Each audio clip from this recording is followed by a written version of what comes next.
Hey, everybody. Welcome to another fine edition of the Post Credits Show. I'm your host, Ronnie Williams. And I'm Serge, the urge for Surge. Hey, Serge, we saw some films this week. Yep, we sure did. Downton Abbey we're focusing on, but you saw Nisha, I believe. Yeah, you recommended it, so I saw that one. Yeah, so maybe we'll touch upon Nisha. And I saw Hustlers. I have very mixed feelings about Hustlers. Maybe I'll go into a little rant about it. Oh, no. But yeah, were there any post-credit scenes? I didn't see any post-credits. Me neither.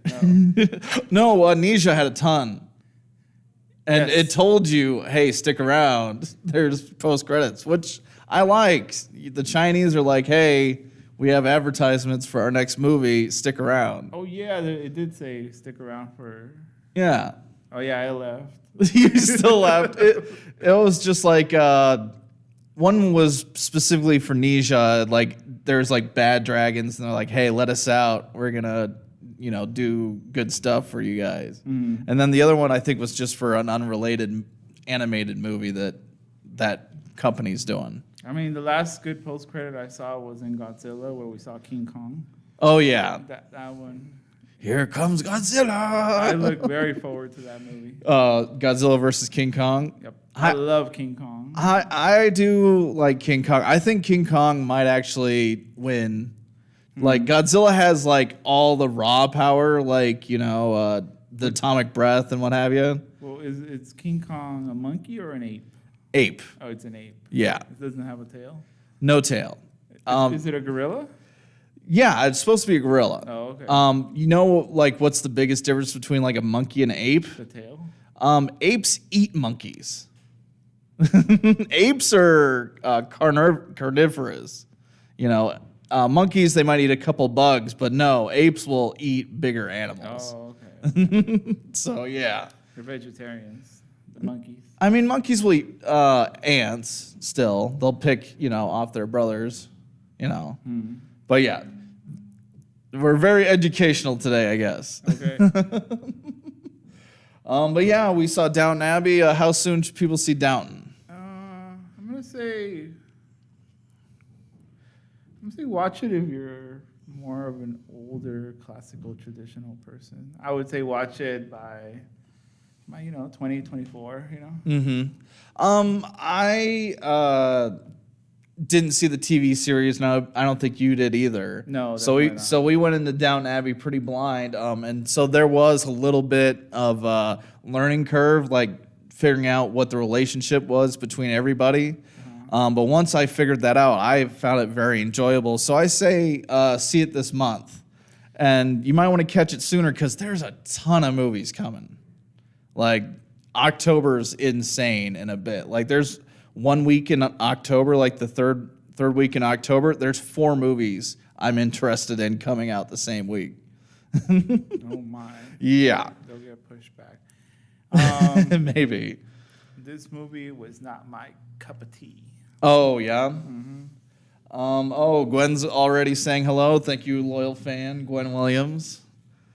I also caught Hustlers. I say if you're a lady type, see it this month. If you're a guy, you can wait. It's not a guy movie? I really don't think it is. And which is ironic because it's around stripping, Like, you think of, a movie about strippers doing a crime thing, would be more interesting, but there's just a lot of hand-holding, a lot of feelings and relationship stuff. It wasn't as appealing to me. Well, I think strippers have feelings too, Ronnie. No, I get that, but like on NPR, they said it was like a sports movie. Like, there's that camaraderie and, there's athleticism in it. And so for the first part, yeah, it kind of was like a sports movie. Like, Jennifer Lopez is kind of teaching Constance Wu the ropes. You like Constance Wu, I believe, from Fresh Off the Boat.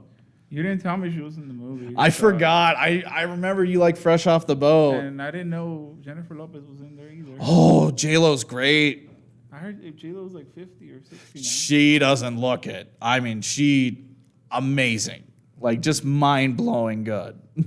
I haven't seen her in a good role since Selena. This is like I'll give NPR credit. They said like this is more suited for J-Lo. Like she did a bunch of romantic comedies, you know, but J-Lo does have like that hard edge, and this finally leans into it a little bit. Okay. So J-Lo's able to show her range. She just isn't love interest, you know, in, you know, rom-com. She's more of a stripper. Well, yeah. I mean, you know, like she's still very charming. You know, J-Lo, you know, definitely wins you to her side, but also like she can be ruthless at times in the film. I mean, when I think of J-Lo, I think something like Angelina Jolie. Sort of. I mean, here's a photo of them. Oh. Yeah. Put it on. Let's see it. Yeah. Oh my. Yeah. Pretty good stuff, right? Yeah. But see, that's the first half of the movie when it's more in the strip club and, you know, we're seeing the more stripper, like the traditional stripper side of it. Once they get into like the crime half of it, it really falls apart for me. You know, it wasn't a good transition. It was a little aimless and like a little bit too real life. Like I like my movies a little slick and streamlined. This was a little aimless, meandering, you know. Okay. So yeah, if it had a little more focus, you know, maybe edited down a little bit, I think it would be much more enjoyable. Okay. But yeah, that's my rant on Hustlers. I think I'll catch it soon. Probably. Yeah, I mean, if you like Constance Wu, like definitely there's like parts where they allow her to act. Like, you know, I could see like For Your Consideration popping up on the bottom of the screen. Oh my god. Do you know that's what they do for screeners? They send it to Academy voters, and like the really, you know, acting scenes they're supposed to pay attention to, they'll put For Your Consideration on the bottom. Just so you can see their acting. Yeah, like, hey, pay attention now. Oh, okay. You know, stop playing your mobile games and pay attention. Ouch. Yeah, I don't know. People who get screeners, you hear stories. I've never actually seen a screener, ironically enough, but I still know For Your Consideration pops up. Let's go to Downton Abbey. Yeah. I kept calling it Downton Abbey. Downtown. It's Downton Abbey. Yeah. Oh, what's Gwen asking? Do you think you should see the show before the movie of Downtown? See? Downtown and Abbey. Even Gwen mentions it the right way. I don't know. It's a mixed bag because like I pulled up an image of the show and it seemed like there was a ton more characters that's not in the movie. Like, so I think a ton of people maybe die before the movie. Let's get the foundation of what it is. It's a hotel, right? No, it's not a hotel. It's an estate. Castle? It's an estate. They run the land. Like they mentioned that they have to collect like taxes from the farmers and stuff. So it's a city hall. I don't know. I don't know what it is. I mean, it's an estate. So like there's they're lord and ladies, and like yeah, they have to collect the taxes for the king, you know, and that's so it's like the mayor. Kind of, yeah. Okay. But yeah, it's also royalty. Like they're the ones in charge of that area. Like that if there was a war, they'd have to gather up all the fighting men. Kind of like Game of Thrones. Okay. You know, the lords and ladies, you know, of that. I think that's what it's kind of based off of. But like Downton Abbey, also one of the themes is, you know, that's kind of archaic, you know. People, it's unnecessary, you know. Like those traditions are vanishing, you know. I thought it was a luxury hotel. No. I thought it was a Hilton. No, dude, it was much more elevated than that. Well, that's what I thought. I was like, why? Oh my gosh. Why does it look like a Hilton? You uncultured heathen. No, like, yeah, and it was the king and queen of England. They don't stay at hotels. I mean, it felt like a hotel. No, dude. Honestly, I was comparing it to Hotel Transylvania. Like, that's why, like, the servants, you know, like, they're so separate from the lords and ladies, you know? Yeah. They're not employees. They're kind of indentured servants in a way. Right. You know? Like, they live really close to the property, you know? They take their meals there, you know? It's just an interesting aspect, you know? Like, there's motor cars and stuff. Like, it's a way of life that's disappearing. Like, they mentioned in the movie, you know, maybe we should sell Downton Abbey, turn it into a school or, you know, something like that, you know, because we don't need this anymore. And, yeah, just lovely themes all along. Okay. Here, I'll throw up the spoilers warning. All right, cool. But yeah, I found it lovely. Like, it seemed like the biggest premise of the movie and most of the problems that stem from it were the king and queen are visiting Downton Abbey, you know, and it's kind of like a shabby estate at this point, you know. Yeah. And they're like, oh, geez, we have to scramble, you know, but they're also kind of excited for it, you know, like this is a great honor, you know, like one of the like butlers, footmen, whatever.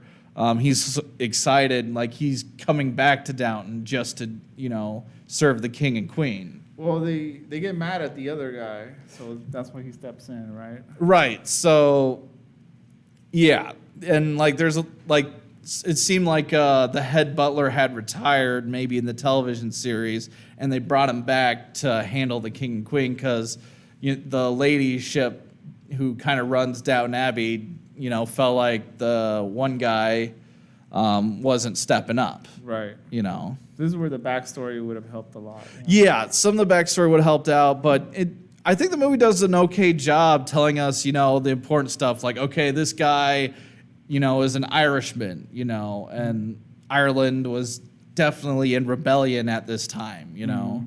Did you know anything about that history? Yeah, like, I need to look it up myself, but, like, I keep seeing it at a ton of shows I watch. Like, yeah, there's Irish rebels and, you know, they throw Mazel Tov cocktails, I guess, you know. Like, do you think this movie is going to get nominated for something? Costuming. I think it's going to catch one, at least. At least costuming. Yeah. I mean, yeah, it's a really beautiful film. I thought it was just charming all the way through. Yeah. There's too many characters to get, you know, anything really for acting. Maybe Maggie Smith. Maggie Smith was the matriarch of the family, and every time she was on screen, I was just charmed. Like, wow, she really is good. Yeah. Maggie Smith, like, has been acting forever. Like, she was in the Clue movie back in the day. All the Harry Potter movies she's in. She's the teacher? Yeah, she's Professor right. McGonagall, Yeah. I believe. I like the scene where the guy's trying to assassinate the king. Yeah. I was like, I didn't see that coming, and I was like, once that scene started, I thought the movie was gonna shift into something a little more like aggressive, you know? Yeah, but I kind of like that, you know, they swept it under the rug, you know. That's an interesting, like, other movies would be like, oh, let's make a big deal about this. Yeah, it was only maybe like 4% of the movie. Right. Like, it's just a very short. Yeah, like each character had their own arc. That character, like, I kept confusing him. Like, I thought it was two different guys. Like, there's an Irish guy and then a second guy, but no, it's the same guy. I'm like, oh, whoops. Yeah. But yeah, it was a great reversal. Like, it seemed like, oh, they're investigating the Irish dude, who's a widower. Like, he married one of the daughters of the Lord of Downton Abbey, apparently, and she died sometime during the series, I guess. Oh.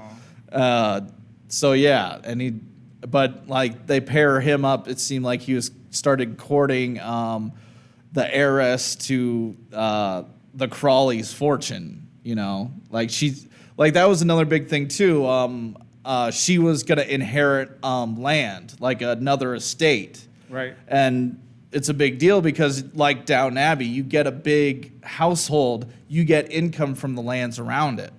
So it's a big inheritance. You know, that's why Maggie Smith was so concerned. She's like, my son, her nephew is the closest relative. Why Right. isn't she giving the inheritance to him? You know, Right.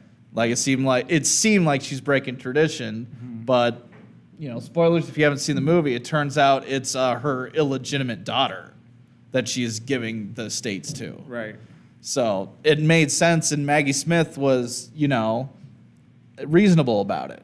Because from her perspective, she was just giving it to a nobody, She's like, you're giving it to the maid. Yeah, I the was maid. like- And yeah. Oh, and it's funny, like Maggie Smith's companion lady, like I recognized her voice. Like she has a very regal voice. I'm like, who is that? Who is that? And I was like, oh, it's the mom from Shaun of the Dead.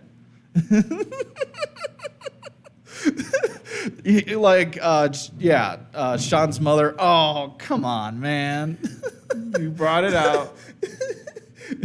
We have a tradition. Every time I mention zombies, we throw out this severed hand. Okay. This is just going to be on the table when we do Zombieland.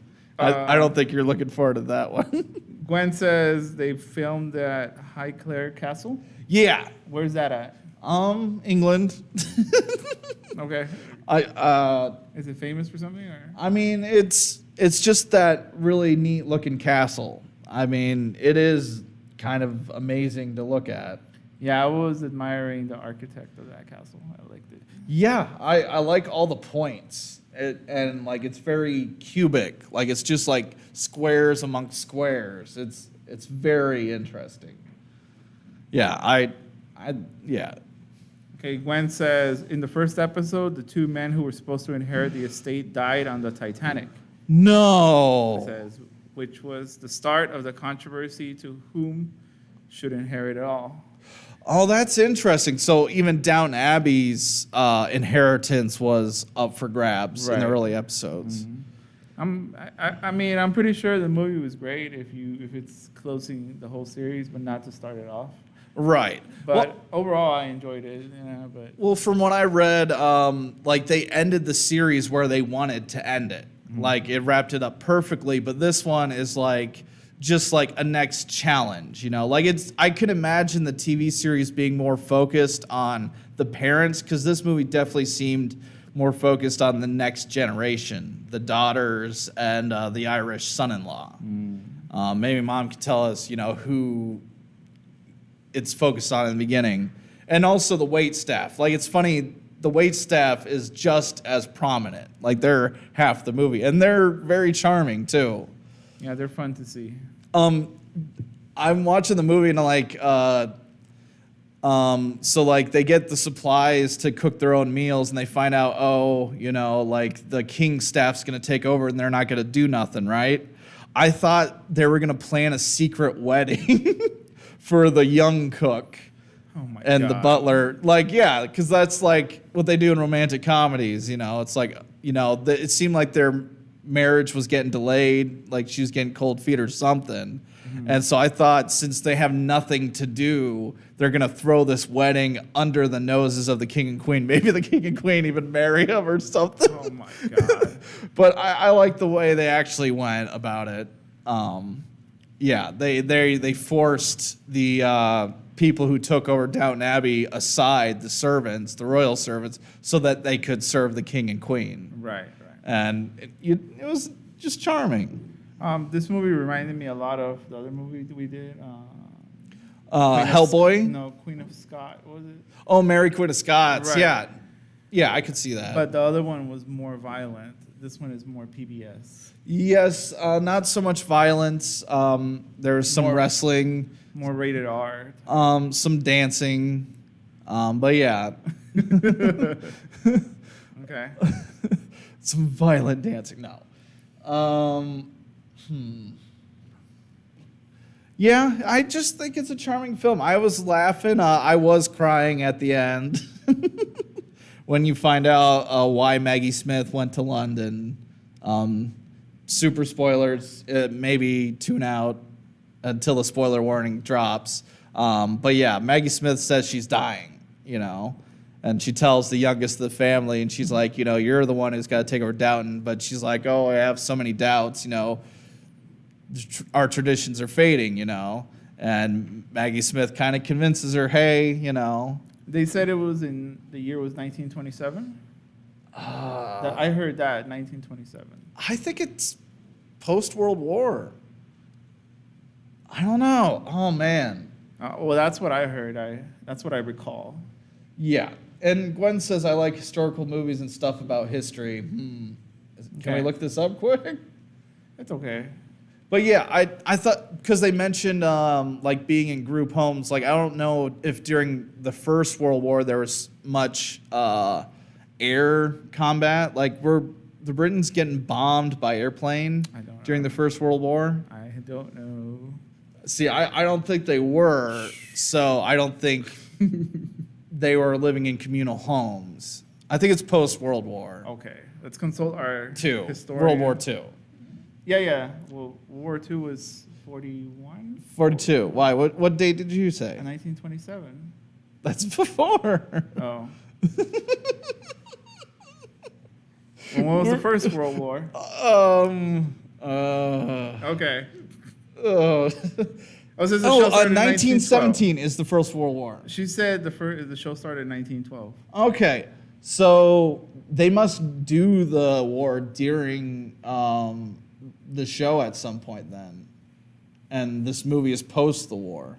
Okay. But yeah, 1917 I know is the Great War because there's a movie coming out about the Great War where these two guys have to run across the battlefront to tell their troops to retreat or else they're going to get obliterated. And they're going to die on the way trying to tell them. Or something. And like his brother's also in there too. So it's Okay. two guys running across, just the most inhospitable war zone ever.